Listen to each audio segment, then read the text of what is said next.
انسداد دہشت گردی عدالت نے پی ٹی آئی رہنما کامران بنگش کی ضمانت منظور کر کے رہائی کا حکم دے دیا، تاہم پولیس نے انہیں دوسرے مقدمے میں گرفتار کر لیا۔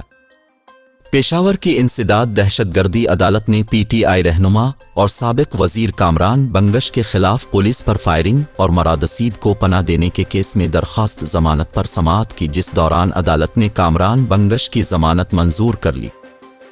عدالت نے پی ٹی آئی کے رہنما کو 2 لاکھ روپے کے ضمانتی مچلقوں کے عوض ضمانت پر رہا کرنے کا حکم دیا۔ پولیس کے مطابق ضمانت سے قبل کامران بنگش کو دوسرے کیس میں گرفتار کر لیا گیا ہے اور ان کو ڈیرہ اسماعیل خان پولیس کے حوالے کر دیا گیا ہے۔ پولیس کا کہنا ہے کہ ڈی آئی خان میں کامران بنگش پر عوام کو اشتعال دلانے کا الزام ہے۔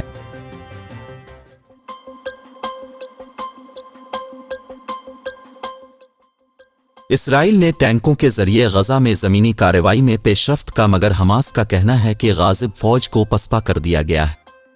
میڈیا کی رپورٹ کے مطابق اسرائیلی ٹینکوں نے غزہ شہر کے نواح میں پہنچ کر شمال سے جنوب میں جانے والی اہم شاہراہ کو بند کر دیا تھا۔ رپورٹ میں بتایا گیا کہ اسرائیلی ٹینک صلاح الدین اسٹریٹ تک پہنچ گئے تھے، جس کے بعد وہاں شدید جھڑپیں ہوئیں۔ ایک مقامی رہائشی نے بتایا کہ ٹینکوں نے صلاح الدین روڈ بند کر دیا تھا اور وہاں سے گزرنے والی ہر گاڑی کو نشانہ بنانے کی کوشش کی گئی، مگر غزہ میں حماس حکومت کے عہدیدار سالم نے بتایا کہ اسرائیلی ٹینک غزہ شہر کے نواح سے پسپا ہو گئے ہیں۔ انہوں نے ایک بیان میں بتایا کہ اسرائیل کی جانب سے رہائشی علاقوں میں کوئی زمینی پیش رفت نہیں ہوئی۔ صلاح الدین اسٹریٹ میں غاصب فوج کے چند ٹینک اور ایک بلڈوزر پہنچا تھا، جن کی جانب سے 2 سویلین گاڑیوں کو نشانہ بنایا۔ ان کا کہنا تھا کہ ہماری مزاحمت نے ٹینکوں اور بلڈوزر کو پسپا کر دیا ہے اور اس وقت صلاح الدین روڈ پر غاصب فوج کی کوئی گاڑی موجود نہیں، جبکہ شہری نقل و حرکت معمول پر آ چکی۔ خیال رہے کہ اسرائیل کی جانب سے حالیہ دنوں میں شمالی غزہ بشمول غزہ شہر میں موجود 11 لاکھ رہائشیوں کو جنوب منتقل ہونے کی دھمکی دی گئی۔ اس خطے سے متعدد افراد نقل مکانی کر چکے ہیں، مگر اب بھی لاکھوں شہری وہاں موجود ہیں۔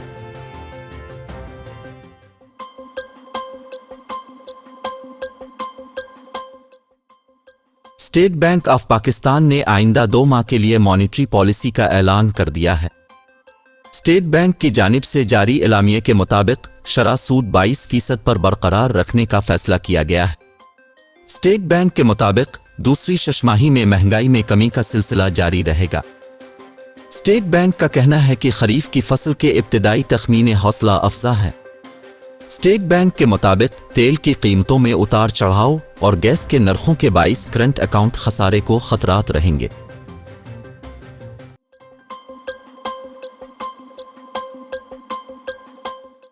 نگران وفاقی کابینہ نے گیس کی قیمتوں میں اضافہ فی الحال روک دیا۔ نگران وزیر اعظم کی زیر صدارت وفاقی کابینہ کا اجلاس ہوا، جس میں اہم فیصلوں کی منظوری دی گئی۔ ذرائع کے مطابق نگران کابینہ نے حج پالیسی 2024 اور اینٹی ہیومن اسمگلنگ اسٹیشن قائم کرنے کی منظوری دے دی ہے۔ Anti human smuggling station FIA قائم کرے گا۔ ذرائع کا کہنا ہے کہ کابینہ کو غیر قانونی افغان شہریوں کو نکالنے سے متعلق آرڈر پر بھی بریفنگ دی گئی، جس میں بتایا گیا کہ فارن ایکٹ 1947 کے تحت تمام صوبوں کو بے دخلی آرڈر جاری کر دیا اور پولیس سمیت متعلقہ اداروں کو غیر قانونی مقیم غیر ملکیوں کو حراست میں لینے کا پابند کیا ہے۔ ذرائع کے مطابق معمولی جرائم میں انڈر ٹرائل اور سزایافتہ غیر ملکیوں کو بے دخل کیا جائے گا، سنگین جرائم میں ملوث غیر ملکیوں کو بے دخل نہیں کیا جائے گا۔ ضلعی انتظامیہ، پولیس، پراسیکیوشن اور جیل انتظامیہ کو خصوصی اختیارات دیے گئے ہیں۔ چاروں صوبوں میں گرفتار غیر ملکیوں کو رکھنے اور بے دخل کرنے کے لیے خصوصی سینٹرز قائم کر دیے گئے ہیں۔ ذرائع نے بتایا کہ گیس کی قیمتوں میں اضافے کا فیصلہ فی الحال روک دیا گیا اور کابینہ نے گیس کی قیمتوں میں اضافے پر وزارت توانائی کو مزید غور کرنے کی ہدایت کی۔ ذرائع کا کہنا ہے کہ گیس نرخوں میں اضافے سے متعلق ECC کے فیصلے کی توثیق نہ ہو سکی۔ کابینہ اجلاس میں ECC فیصلوں کی توثیق زیر غور نہیں لائی گئی۔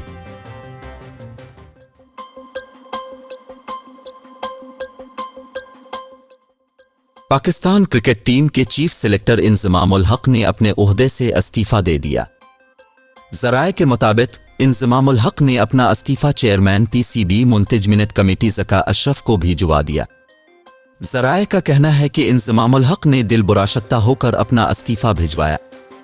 اپنے بیان میں انضمام الحق کا کہنا تھا کہ لوگ بغیر تحقیق کے باتیں کرتے ہیں، مجھ پر سوال اٹھے تو استعفیٰ دینا بہتر سمجھا، مجھ پر سوال اٹھے گا تو بہتر سائڈ پر ہو جا۔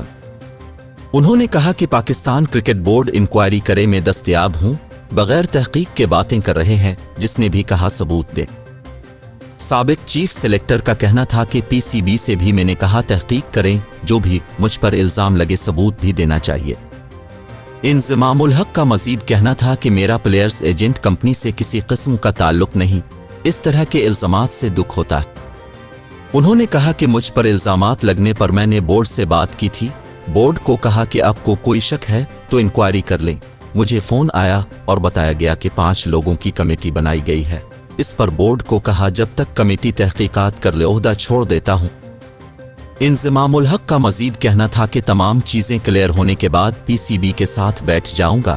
مجھے لگا کہ میرے خلاف انکوائری ہو رہی تو مجھے عہدے سے الگ ہو جانا چاہیے، ہمیں انکوائری کے نتائج کا انتظار کرنا چاہیے۔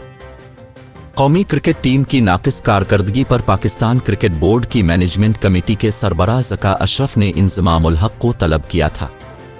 انضمام الحق چیئرمین پی سی بی سے ملاقات کے لیے آئے تھے، تاہم انضمام الحق اور ذکا اشرف کی ملاقات نہ ہو سکی۔ خیال رہے کہ انضمام الحق نے ایسے وقت میں عہدے سے استعفیٰ دیا ہے جب ورلڈ کپ کے لیے ٹیم بھارت میں موجود ہے اور قومی کرکٹ ٹیم کو پے در پے شکستوں کا سامنا ہے۔ ایونٹ میں گرین شرٹس اپنے 4 مسلسل میچز ہار چکی ہے، جس کے بعد ٹیم کی سیمی فائنل میں رسائی تقریباً ناممکن بن چکی ہے۔ ایسے میں ناقدین کی توپوں کا رخ کپتان بابر اعظم کے ساتھ چیف سلیکٹر انضمام الحق کی جانب بھی ہو گیا ہے۔ واضح رہے کہ رواں برس اگست میں سابق کپتان انضمام الحق کو پاکستان کرکٹ ٹیم کا چیف سلیکٹر مقرر کیا گیا تھا۔ انضمام الحق نے افغانستان کے خلاف سیریز، ایشیا کپ اور ورلڈ کپ کے لیے پاکستانی ٹیم منتخب کی تھی۔ انضمام الحق سے قبل سابق test cricketer Haroon Rashid Pakistan cricket team کے چیف سلیکٹر تھے۔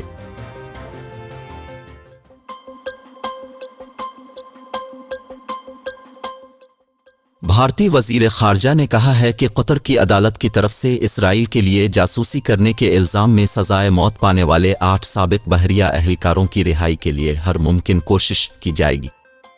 بھارتی میڈیا کے مطابق جے شنکر نے سزائے موت پانے والے سابق بحریہ اہلکاروں کے اہل خانہ سے ملاقات کی اور انہیں بتایا ہے کہ حکومت ان کے معاملے کو سب سے زیادہ اہمیت دیتی ہے۔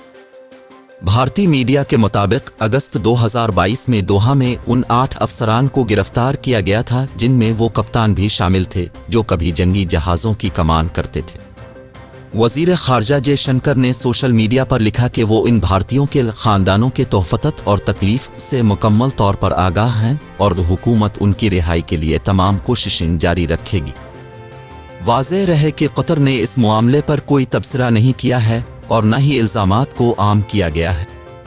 بھارتی بحریہ کے سربراہ ایڈمرل آر ہری کمار نے پیر کے روز میڈیا کو بتایا کہ حکومت کی طرف سے ہمارے اہلکاروں کے لیے ریلیف حاصل کرنے کے لیے ہر ممکن کوشش کی جا رہی ہے۔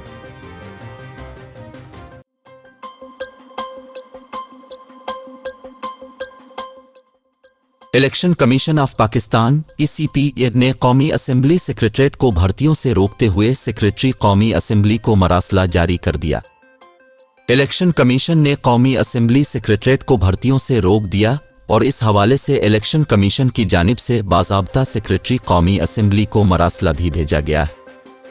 جاری مراسلے میں الیکشن کمیشن نے قومی اسمبلی سیکریٹریٹ میں بھرتیاں نہ کرنے کی ہدایت کی اور واضح کیا ہے کہ قومی اسمبلی سیکریٹریٹ میں کسی قسم کی بھرتی نہ کی جائے۔ خط کے متن میں مزید کہا گیا ہے کہ قومی اسمبلی میں ہر طرح کی بھرتیوں پر پابندی اس لیے لگائی جا رہی تاکہ یہ بھرتیاں آنے والے عام انتخابات پر اثر انداز نہ ہوں۔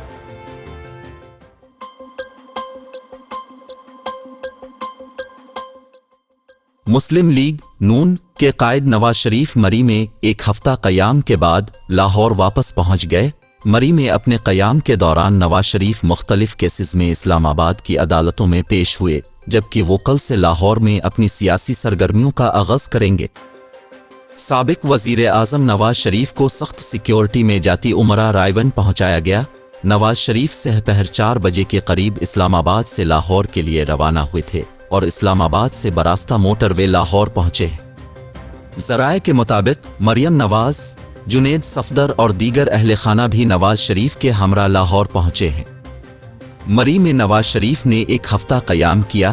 اس دوران نواز شریف مختلف کیسز کے حوالے سے اسلام آباد ہائی کورٹ سمیت مختلف عدالتوں میں پیش ہوئے۔ نواز شریف کی جاتی عمرہ میں اہم رہنماؤں سے ملاقاتیں بھی متوقع ہیں۔ 21 اکتوبر کو وطن واپسی کے 2 دن بعد نواز شریف مری چلے گئے تھے۔ ذرائع نے بتایا کہ نواز شریف کل سے باقاعدہ سیاسی سرگرمیوں کا آغاز کر دیں گے۔ سابق وزیر اعظم نواز شریف مری سے اسلام آباد پہنچ گئے۔ اس سے قبل سابق وزیر اعظم نواز شریف مری سے وفاقی دارالحکومت اسلام آباد پہنچے۔ نواز شریف چھانگلہ گلی سے مری ایکسپریس وے کے ذریعے اسلام آباد کے لیے روانہ ہوئے تھے اور ان کی روانگی کے وقت سیکیورٹی کے انتہائی سخت انتظامات کیے گئے تھے۔ مسلم لیگ نون کی چیف آرگنائزر مریم نواز، ان کے بیٹے جنید صفدر اور ان کی فیملی کے دیگر ممبران بھی نواز شریف کے ساتھ اسلام آباد پہنچے۔ نواز شریف اسلام آباد پہنچنے کے بعد سابق وفاقی وزیر اور پارٹی رہنما ڈاکٹر طارق فضل چودھری کے گھر گئے اور ان کے بیٹے انزا طارق کے حادثے میں انتقال پر تعزیت کا اظہار کیا۔ نواز شریف اور مریم نواز نے انزا طارق کی مغفرت اور درجات کی بلندی کی دعا کی۔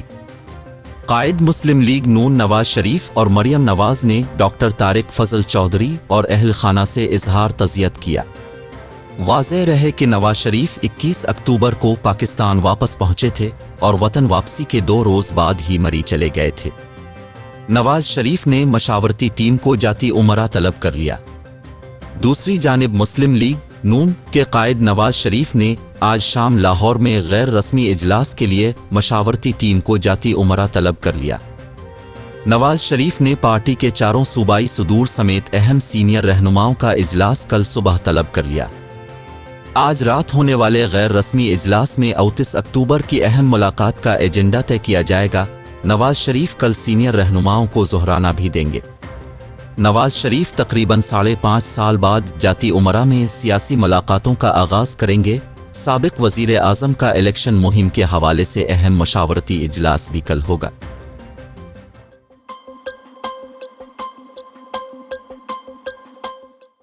معروف عالم دین مولانا طارق جمیل کے صاحبزادے عاصم جمیل کی نماز جنازہ ادا کر دی گئی۔ گزشتہ روز مولانا طارق جمیل کے بیٹے عاصم جمیل نے خودکشی کی تھی۔ آبائی علاقے تلمبا میں نماز جنازہ کے موقع پر خطاب میں مولانا طارق جمیل کا کہنا تھا کہ اپنے تمام بھائیوں کا شکر گزار ہوں، میرے غم میں شامل ہوئے۔ انہوں نے کہا کہ جوان بیٹے کی موت کا غم وہی جانتا ہے جس پر گزری ہے، یہ جو زخم لگا ہے جلد بھرے گا نہیں۔ بعد ازاں مولانا طارق جمیل نے اپنے بیٹے کی نماز جنازہ پڑھائی اور تدفین مقامی مسجد کے احاطے میں ہوئی۔ واضح رہے کہ مولانا طارق جمیل کے بیٹے عاصم جمیل ڈپریشن میں مبتلا تھے اور انہوں نے 29 اکتوبر کی شب بندوق سے گولی مار کر خودکشی کر لی۔